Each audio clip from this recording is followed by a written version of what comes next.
Hey coin collectors, and welcome to DC Coin World International coin channel.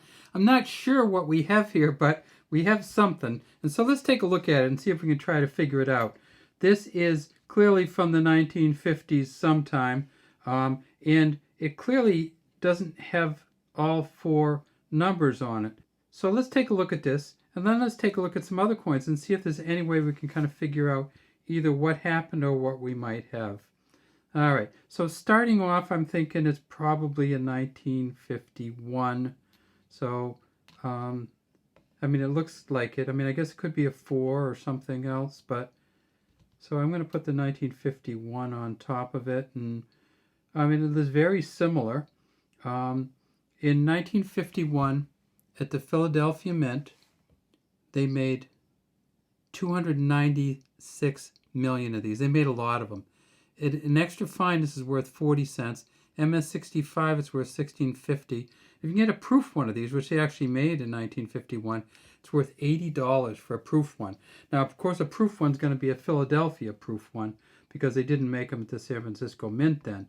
So this is a Lincoln penny. It says, "In God we trust" at the top, Liberty behind Lincoln. The date's under his chin, and if we tip it way up here, we can see a V, a D, and a B, just barely, for Victor David Brenner, who was the engraver of these coins. So it might be the Philadelphia Mint one. Let's look through all the 51s, and then let's look at a 54 also. Let's see what else we can see on here. Can we see the V, the D, and the B? Yeah, almost. You can almost see that there, yeah, you can see that there was something there. What about the back? How's the back look? Well, of course, in 1951, it's going to be the Wheatear cent. We hadn't moved to the Lincoln Memorial cents, Lincoln Memorial reverses until 1959. So it's the Lincoln Wheatear cent, which started in 1909. It says E pluribus unum at the top. Let's see if we can see the dots between the E and the pluribus. We can, and the dot between the pluribus and the unum. The 1 cent looks pretty good. United States of America, kind of scratched up, but not too bad. The wheat ears on each side, some good lines in them. I mean, this is not going to be a valuable coin. This is, of course, a brass coin, almost all copper. And then just this. So let's look at a 1951D. So this is a Denver Mint coin from 1951. 1951 in Denver, they made 625 million. So they made over $1 billion of the between the three mints.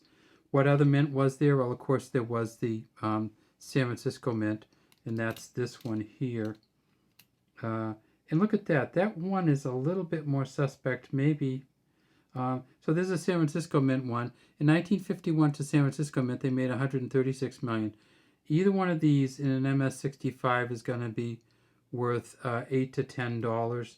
And this one here in an MS65 is going to be worth probably $16.50. Why, I don't know. Just I think because they didn't have that many great ones from the Philadelphia Mint.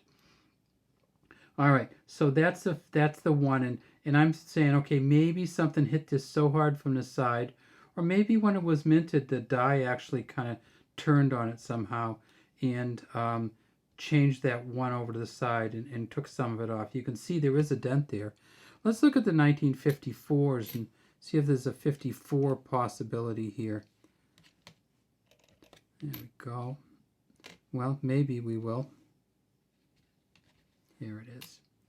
There's 1954. That looks a lot more substantial, doesn't it, than this one? This looks like it'd be awful hard to take the edge of that 4 off and make it look like that. It is about, well, it's not even the same angle. It's a similar angle, but it's not even the same angle, and it goes down way lower. So I don't think this is a 1954 that got scraped off. I think it's probably a 1951 that that just got dented somehow, or just in the process of making it kind of slid. And you can see some kind of scrape marks on there where maybe something just hit it real hard in here and at the mint. You also see that the trust is a little funky there, a little bit scraped off there too. So it may be, if we can see enough on this, which is going to be hard to, maybe we can say it happened when it was being stamped with a die. And I think that's a possibility that that happened. All right, so that begs the question, what's it worth? In this shape right here, not it's not a known error coin. It's not something that happens frequently.